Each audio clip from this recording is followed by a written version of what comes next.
Good evening, friends. So we are talking about today an introduction, 1965, the poem. An introduction is obviously an autobiographical poem written by Kamala Das, which first appeared in her summer in Calcutta, 1965. The poem is a brilliant example of her conventionalism, wherein she unfolds her entire self with extreme frankness and candor. In this poem, the point describe her experience, which were strictly private and personal. The poem is revolt against conventionalism and the restraint imposed on Indian women. In this poem, the question whether or not Indian should write in English is put to rest. The poem is also remarkable for its daring innovativeness.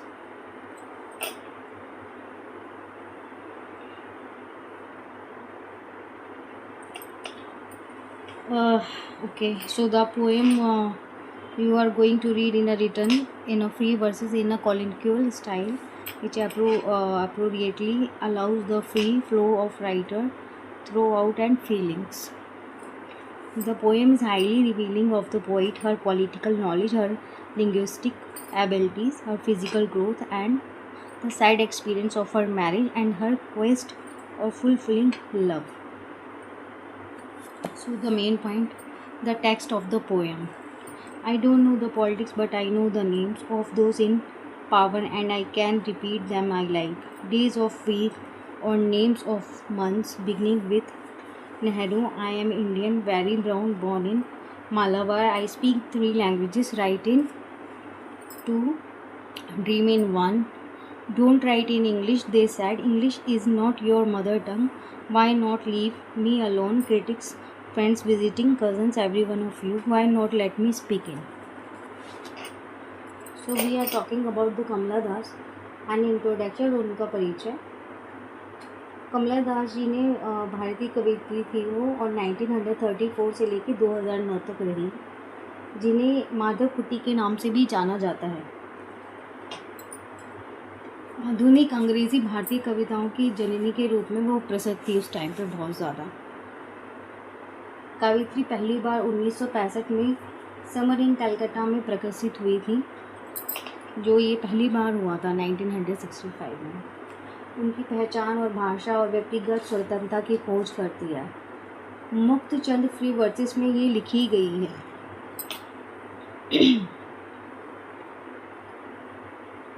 और उन्होंने इसको जो लिखा है किसी में pack नहीं किया, कोई स्टैंजा नहीं बनाया, उन्होंने फ्री वर्सेस में लिखा हुआ है. उस टाइम पे उन्होंने भारत में एक शक्तिशाली और नारीवादी की आवाज़ उठाई थी. महिलाओं के संघर्ष के लिए और आत्म अभिव्यक्ति को व्यक्त करती हैं वो. कविता की पहचान और भाषा के लिए वो खुद को बोलती हैं कि मैं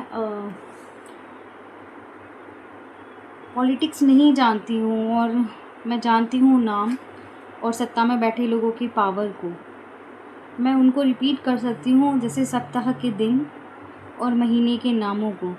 और शुरुआत मैं करती हूँ नेहरू जी के साथ. वो बोलती हैं कि मैं एक भारतीय हूँ, और एक मैं ब्राउन मीन्स सांवला होना, कि मैं एक सांवली हूँ, मैं ब्राउन हूँ, मैं इंडियन हूँ, भारतीय हूँ, और मैं मालाबार में पैदा हुई हूँ, जो एक भारतीय राजा है. I speak 3 languages. वो बोलती हैं कि मैं 3 भाषाओं में बात कर सकती हूँ, 2 में मैं लिख सकती हूँ और 1 में मैं सपने देख सकती हूँ. तो उनके जो दोस्त वगैरह हैं वो ये कहते हैं, जो उनके जान पहचान के, कि आप हिंदी में लिखिए, आपकी जो मातृभाषा है उसमें लिखिए, क्योंकि वो लोग ये चाहते हैं, उनको वो कमेंट्स पास करते हैं कि आपको हिंदी भाषा में लिखना चाहिए, ना कि इंग्लिश में. तो वो उनको